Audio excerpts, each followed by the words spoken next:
Hello students, in this video we will learn about the new kingdoms in South India. बच्चों, जब north India के अंदर कनिष्क और सतवाहन राजा थे, उसी समय पर दक्षिण भारत में कृष्णा नदी के किनारे पर 3 बड़े एम्पायर बने। ये थे चेरास, चोलास और पांड्यास। इन राज्यों ने बहुत ही मजबूत व्यापारिक रिलेशन बनाए रोमन एम्पायर के साथ में। इनके बारे में हमें जानकारी मिलती है संगम लिटरेचर से। संगम लिटरेचर को तमिल साहित्य का सबसे पहला काम माना जाता है बिटवीन 200 BCE एंड 300 CE। इसका मतलब लगभग ये लिटरेचर 1100 सालों के अंदर लिखा गया। ये लिटरेचर कवियों के द्वारा लिखा गया जो कि असेंबलीज़ के अंदर इकट्ठे होते थे। ये असेंबलीज़ राजा या राजा के जो मुखिया होते थे उनके द्वारा ऑर्गेनाइज की जाती थी। इन असेंबलीज़ को संगम या मीटिंग पॉइंट कहा जाता था। यहाँ पर जो लिटरेचर तैयार होता था उसे संगम लिटरेचर का नाम दिया गया। 3 such Sangam are mentioned to have been held at Madurai the Pandya capital. ऐसा माना जाता है कि 3 संगम की जो असेंबलीज थी वो मदुरई, जो कि पांड्यों की राजधानी थी, वहाँ पर ऑर्गेनाइज की गई। पांड्यास ने मदुरई, जो कि उनकी राजधानी थी, वहाँ पर उन्होंने शासन किया। कोरकाई इनका इम्पोर्टेंट पोर्ट सिटी था। संगम लिटरेचर में 1 या 2 पांड्या राजाओं के बारे में बताया गया है।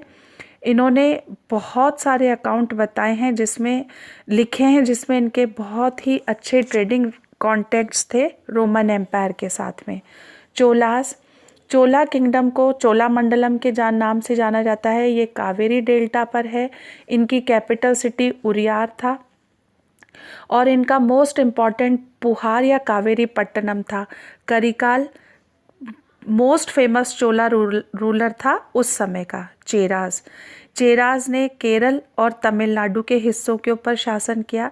इन्हें केरला पुत्रास कहा जाता था। इनकी कैपिटल वंजी थी। मुजरीज इनका चीफ पोर्ट था चेरा किंगडम का। एंड यहाँ से ये रोमन लोगों के साथ में व्यापार किया करते थे। इकनॉमी, इन्होंने रोमन एम्पायर के साथ में अपने बहुत अच्छे रिलेशन बनाए थे। ये गोल्ड, स्पाइसेस और प्रीशियस स्टोन्स का एक्सपोर्ट किया करते थे। उस समय पर काली मिर्च को सबसे ज़्यादा एक्सपोर्ट किया जाता था और इसे ब्लैक गोल्ड के नाम से भी जाना जाता था। साउथर्न किंगडम ने रोमन एम्पायर के साथ में बहुत अच्छे ट्रेडिंग रिलेशंस बनाए, जिसके कारण से साउथर्न किंगडम बहुत ही ज़्यादा प्रॉस्परस हुए। ट्रेड के अलावा रूलर्स गिफ्ट लिया करते थे अपने लोगों से, टैक्स लिया करते थे। कुछ पोर्शन ट्रिब्यूट का या वेल्थ का जो उन्हें युद्ध के समय पर मिलता था, इसको ये डिस्ट्रीब्यूट करते थे रॉयल फैमिली के मेंबर्स में, सोल्जर्स में और कवियों के बीच में। संगम लिटरेचर में कुछ इस तरह के कंपोजिशन मिले हैं जिसमें राजाओं की बहुत ज़्यादा प्रशंसा की जाती थी और उस प्रशंसा से खुश होकर के राजा अपने कवियों को महंगे महंगे कीमती पत्थर, सोना, जानवर और बहुत सुंदर सुंदर कपड़े दान में दिया करते थे।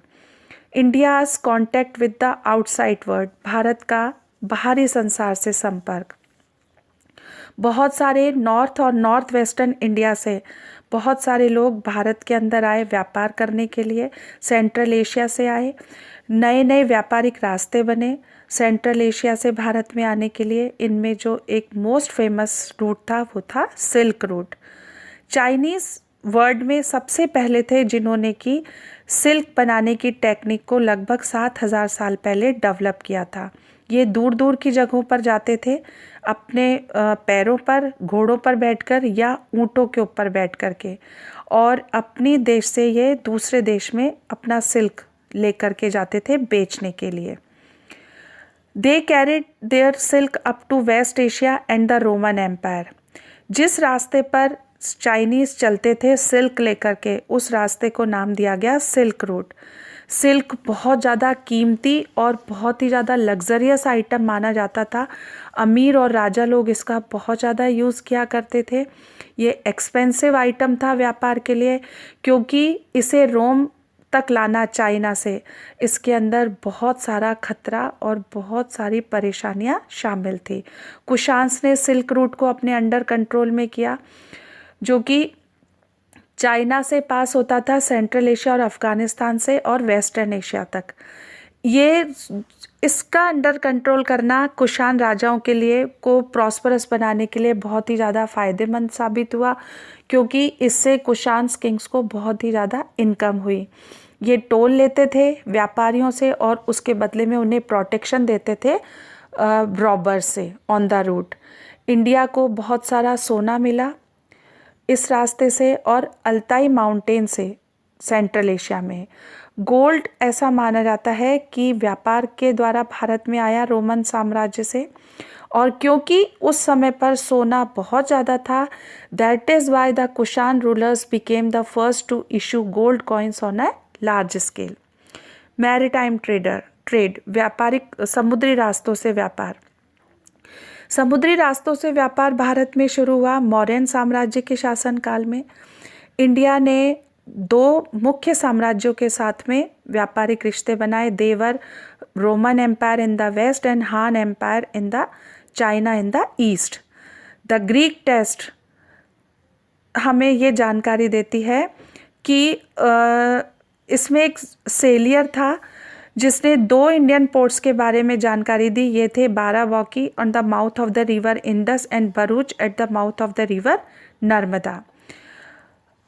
इंपोर्ट्स जो होते थे नॉर्थ से, उसमें कोरल्स होते थे, फ्रैंकसेंस होते थे, ग्लास वेजल्स, मनी और वाइन होता था। बहुत सारे तरह तरह के कांच के सामान जो कि रोम के लोग बनाते थे, वो बहुत कीमती भारत के अंदर बिकते थे और चाइना में बिकते थे। इसके बदले में भारत से वो लेकर के जाते थे प्रीशियस स्टोन्स, चाइनीज सिल्क और yarn. Rest of the chapter I will explain you in the next video.